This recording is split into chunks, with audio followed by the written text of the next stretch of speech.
Welcome back to the Jay's Fit Down podcast. I'm your host, Jay, and today we're going to be recapping week one of the NFL. It's in the books, officially ended with Monday Night Football last night with the Vikings and the Chicago Bears. The Vikings got the win 27-24 and a comeback victory over Chicago in Chicago at Soldier Field, but we'll get to that later.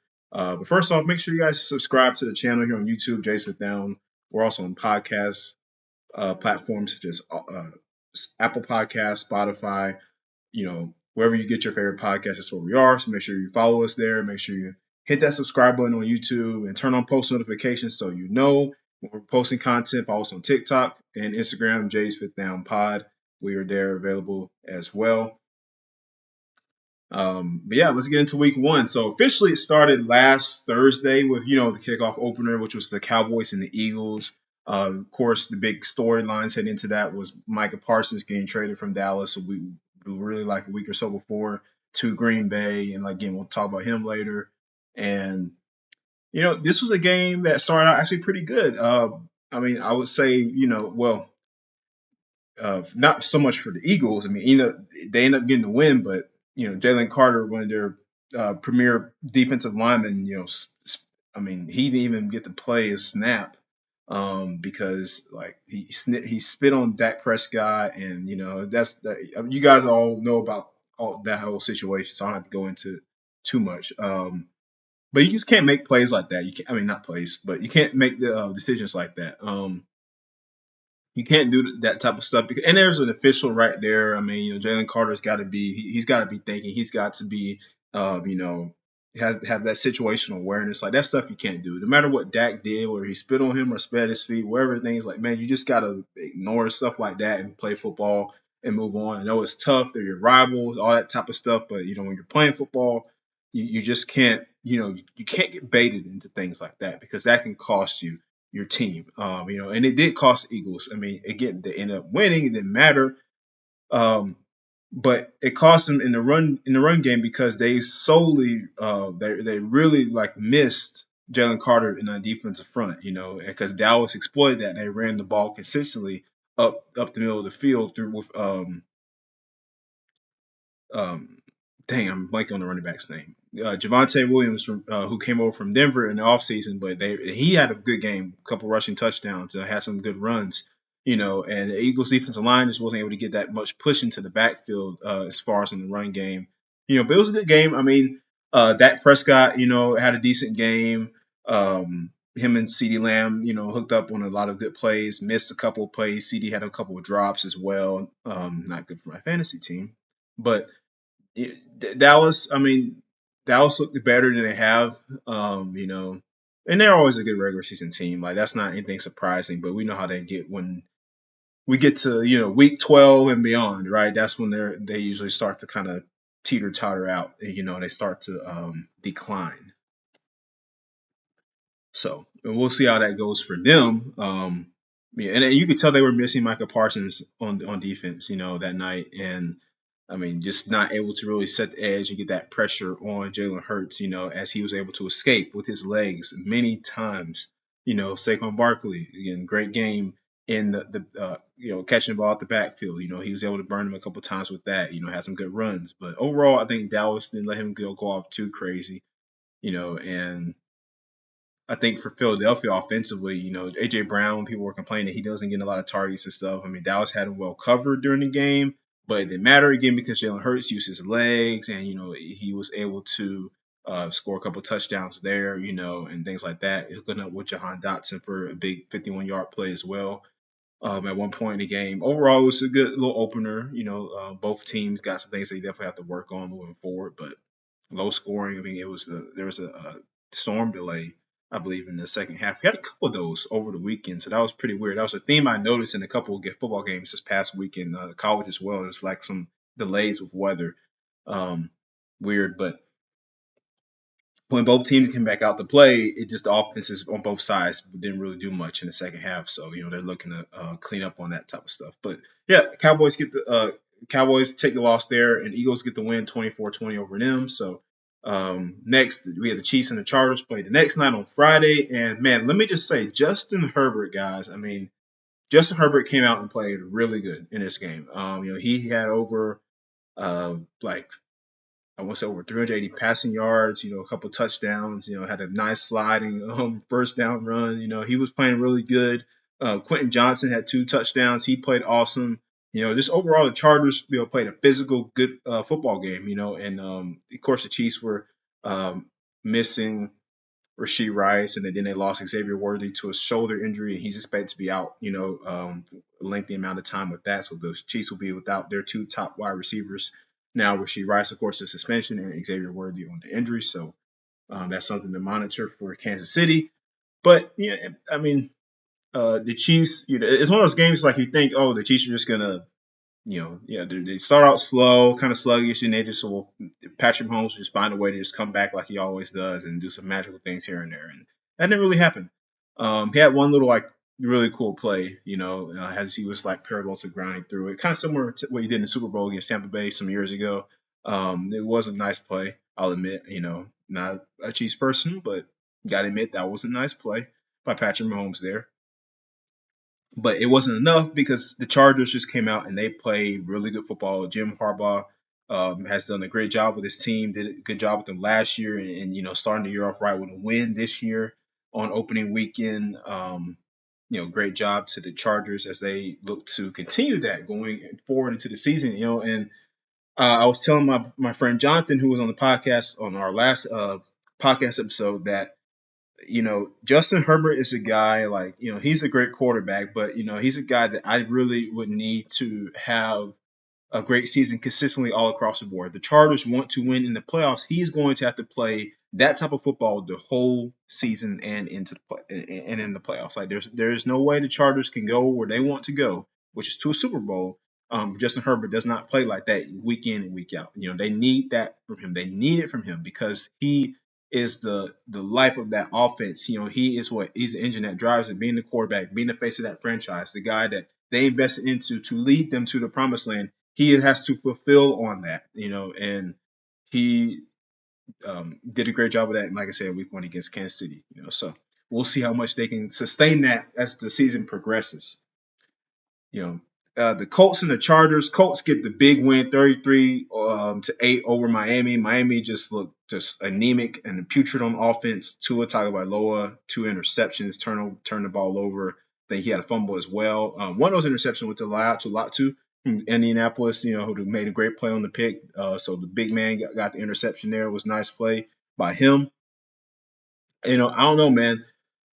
Uh, this is going to be a really interesting season for the Dolphins because if they do not figure out what the problem is, what's going on, we know their secondary was a big issue for them, coming into the season. They didn't really have much corner experience. Jalen Ramsey went to Pittsburgh, right? Along with Jonnu Smith, right? So they traded them, and then you have like Xavier Howard, who is no longer there. He's on the Colts. Played against his former team yesterday. I'm sorry, Sunday, and so the Dolphins are very thin in the secondary. Offensively, like Tyreek Hill couldn't really get much going. Tua, like I said, just struggled. The defensive pressure on him was tremendous by Indianapolis. DeForest Buckner and those guys up front did a good job getting after him.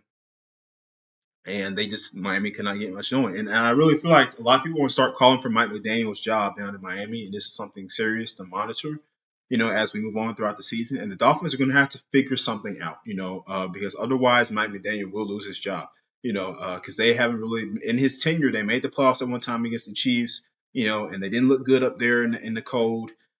Since then, it's just been like very mediocre play and down in Miami, the past couple of years. And so this season is going to be huge for the Dolphins, and I mean for Tua as well.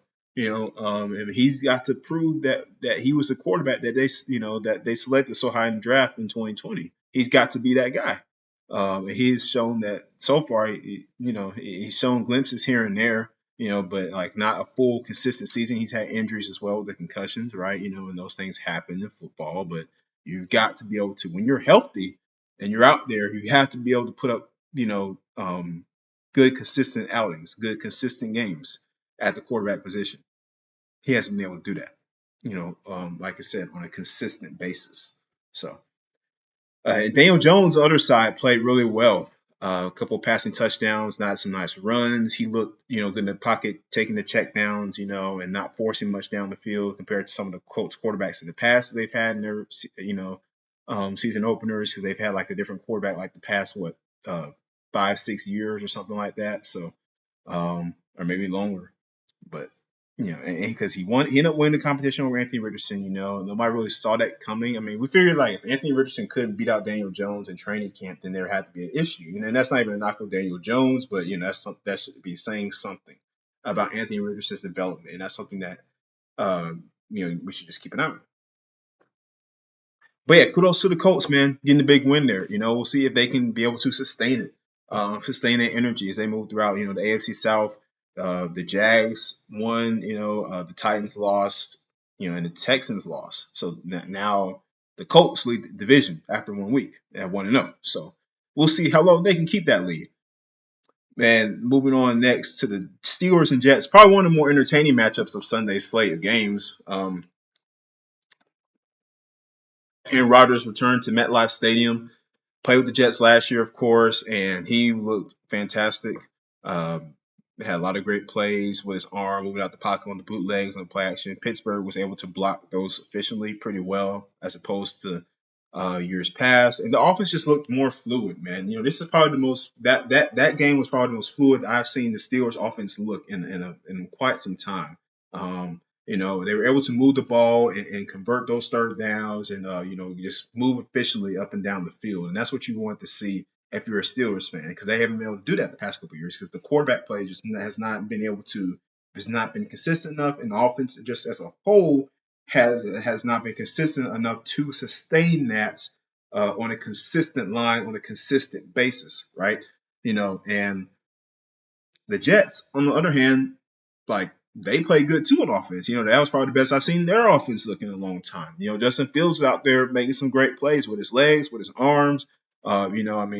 Like just the defenses on both sides were a little spotty, which surprised me for Pittsburgh because usually their defense plays a lot better than that. I mean, compared to a week 1 opener against Atlanta last year, like I saw some differences in this Steelers team in their opener against the Jets on Sunday.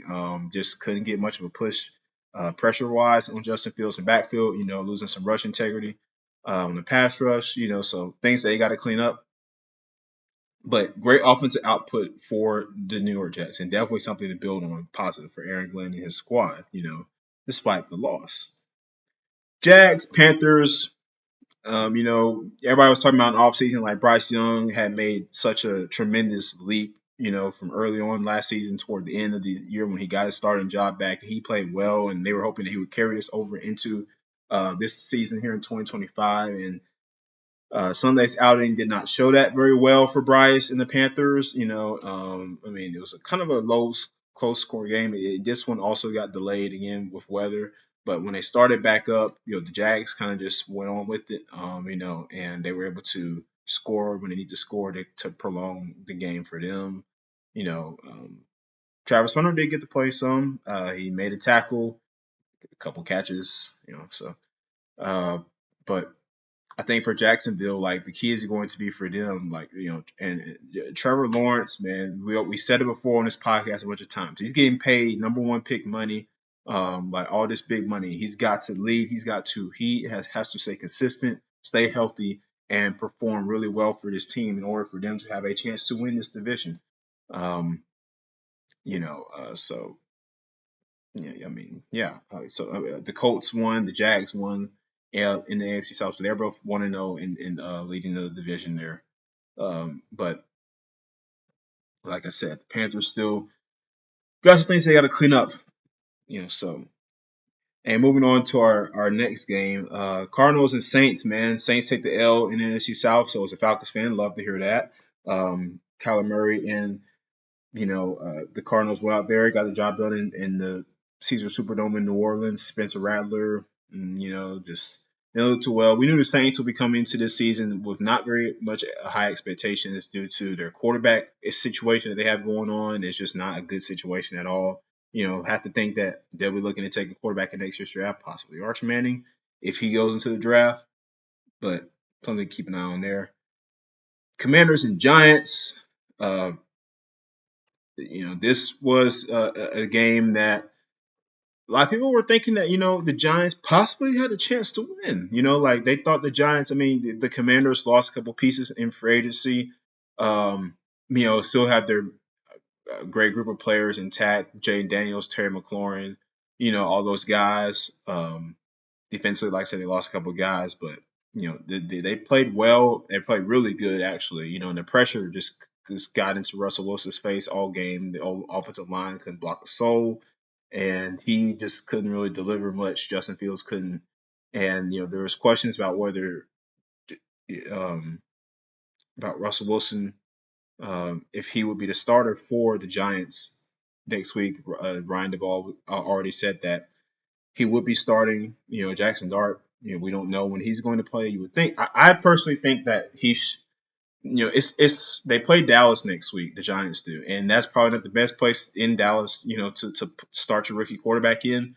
But at the same time, you got to look at it this way. The Giants believe that they have a roster, especially the defense.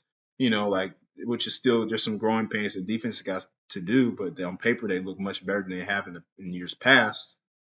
Um, you got to see what your quarterback can do. Like just put him out there. I think at this point Russell Wilson has shown you that he's not the quarterback he once was, and like this, it's just not going to work. So I mean, and if you're in the mindset of if you're the Giants that we know we're not going anywhere, and this is like a just hey, just seeing just going week by week and trying to, I mean, essentially tank, right? Like, I mean, if that's the case, and you want, and that's what you're doing, then why not put Jackson Dart in there? But if you're playing to actually compete, like, yeah, they believe Russell Wilson being a veteran quarterback, he is having the resume he has, that he gives them the best chance to do that. I understand that. But at the same time, Jackson Dart will also put you in a better situation right now. I just think he would, being a younger quarterback and being the quarterback that is able to move in the pocket like he can and make the throws he can make. Um, that's just something that the Giants, I believe that they should consider. Granted, though, like the offensive line is still abysmal. Next game up here, Buccaneers and Falcons. My hometown Falcons against the Tampa Bay Buccaneers. Starting off with a division game right off the bat, and this was a game that could have went either way. That a lot of people saw. I mean, the Falcons took them a minute to kind of get going offensively, but they had a good game though. I mean, as far as like getting Bijan the ball on a 67-yard pass from Michael Penix on a check down, Bijan took all the way into the end zone. Michael Penix, guys, like listen, this dude's the real deal. We all knew this, over 200 passing yards, had a rushing touchdown, had a passing touchdown, so 2 overall touchdowns for him. But he had a great game, at 81% completion percentage under pressure. Awesome, just awesome. That's hard. And Tampa Bay, as a team that likes to blitz, they like to bring pressure a lot, and Michael Penix was able to stand in there and make some tough throws under duress. And that's the thing about him. Now he's not going to run much. This is a guy who's not going to run the football much as a quarterback. Like some other people do. But he will stand in there and he will hold that ball as long as he can to try to make the right throw. And that's one thing about him that this Falcons organization loves and that he's able to do. Um, and it kind of got back and forth, like a little close, in the second half. Baker Mayfield and Emeka Buga were connecting a couple of times. Mike Evans had a roughly quiet day, 4 catches, 51 yards, not much. AJ Terrell did a good job on him. I like what I saw out of Xavier Watts and a few other players on the Falcons defense. They played really well. James Pierce Jr. actually had the highest pressure rate for the team. Despite what may look like he wasn't getting home, he wasn't getting sacks, yes, but he was creating constant pressure. And that's what you want to see. Falcons actually had one of the higher pressure rates in the entire league in week one with the over 40% pressure rate, according to Pro Football Focus.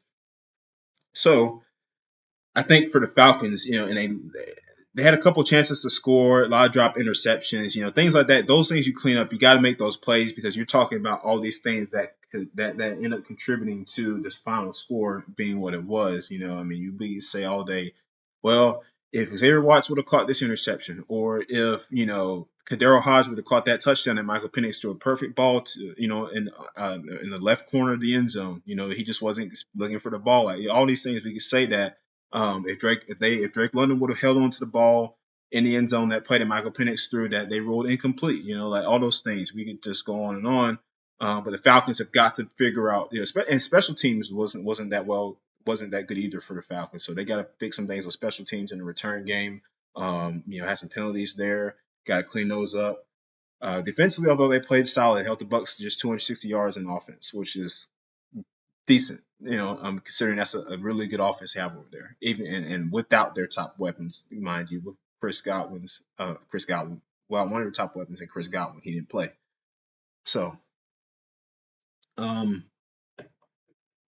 I mean, yeah, like honestly, I think in Baker Mayfield, he struggled on early in the game, but started to click.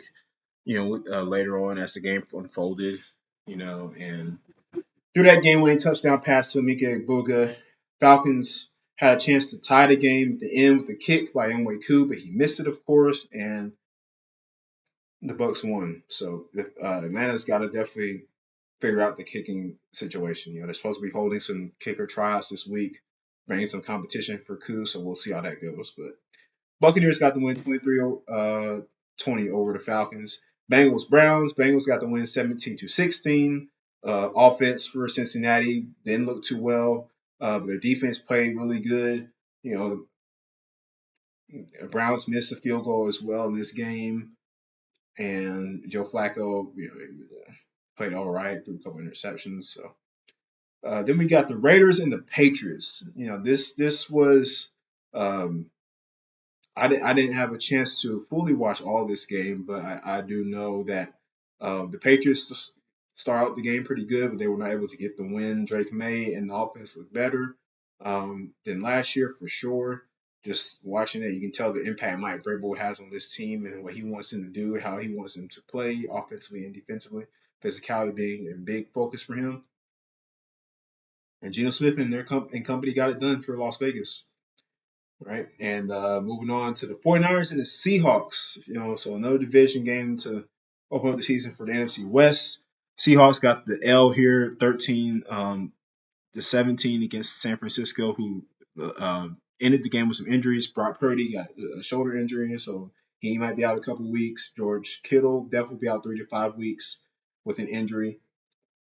And so that's going to be something to monitor, as well. Man, San Francisco, like, there's got to be something down in that food or in the water, that facility or something, because, like, it's every year, man, like, the injuries just play. Christian McCaffrey, was questionable going into the game. He ended up starting for them and playing, but, it's just like, you got to figure it out, man. Injuries suck. I know it's part of the game, but, man, like, it's like the injury bug always comes after the 49ers for some reason. I don't know why, but it does. Broncos and Titans. Broncos get the win 20-12 over Tennessee. Titans defense actually played decent, and like people don't understand the Titans defense. Like last year was really good. It's just unfortunate their offense was just so anemic and just so like mediocre that they could not. It just cost them ball games, leaving the defense on the field all the time. But the Titans got a couple interceptions out of Bo Nix in this game, playing some good defense. However, the Broncos played better defense, getting after Cam Ward, putting pressure in his face, and they got the win. Packers and Lions. Micah Parsons' debut as a Green Bay Packer after being traded there from Dallas. He got his first sack there. And just the Lions offense could not get really anything going. Outside of a few plays here and there to Amon-Ra St. Brown, and like they just couldn't get much going. And with that, and in the run game as well with Jahmyr Gibbs, like I said, he had some plays here and there that he popped off, but for the most part, the Packers defense kept them in check. And you see the impact of losing your two coordinators and Ben Johnson, and Aaron Glenn, and the impact that leaves, and so for Detroit, I think they'll be okay from here on out. I think they just have to figure out a way to scheme their offense up to where they're still doing what they want to do offensively, doing it efficiently and successfully, and just making sure that they create the holes they need to create in the run game and keep Jared Goff upright in the pass protection.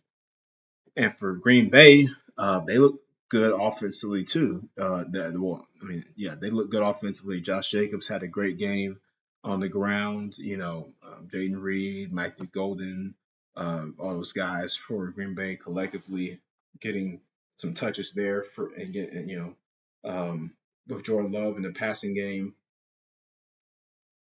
I picked the Packers to win this game. I just felt like their team and roster this year, especially with the defense, adding Parsons to that defense that had Quay Walker, that had Adrian Cooper, that has Devontae Wyatt, Rashawn Gary, all these talented players, man. Like these are some really good players on that front seven, in the linebacking core, right? And secondary guy Xavier McKinney. So just the cornerback spot is the troubling position for them right now. But otherwise, they have a great team and a great defense, and they should definitely be somebody that you watch out for this year. And last on the list, got the Texans and the Rams. Low scoring game, but Rams were able to come out here with a victory, 14-9 over CJ Stroud and Houston Texans. That pretty much, then like I said, we got Vikings and the Bears last night on Monday Night Football. Caleb Williams, actually, he played decent in the first half. He's making some good plays here and there. Made a rushing touchdown. And I could tell Ben Johnson, he hadn't installed, all of his special wrinkles in that Chicago offense yet because that's the first game. I know they're going to be methodical with it, but you can tell the difference in the play calling for sure. It's just Minnesota had kind of had a lot of their stuff covered up last night, and they played good defense. And offensively, JJ McCarthy struggled on to begin the game, but then he got into a groove a little bit later in the second half, connecting with Justin Jefferson for a touchdown, running a couple touchdowns in himself. So Jordan Mason on the ground carrying the football. They play good, and we know the defense how good they are already with Andrew Van Ginkel and Jonathan Grenard and Ivan Pace Jr.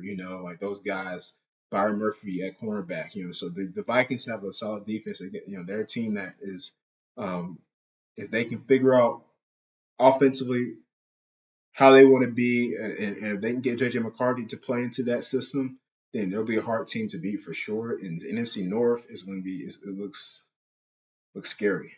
So that wraps up for today's Week 1 recap, guys. Here in the NFL, next game up is Week 2 starting on Thursday night with the Commanders and the Packers. So Washington, Jaden Daniels, and crew will be traveling to Lambeau Field to take on Jordan Love and the Packers on Thursday on Prime Video. So make sure you check that one out. And we'll do a preview for that game before then as well. And just make sure you just stay tuned, stay up to date on everything, Jace, on everything NFL here on Jace with Now. We'll see you next time.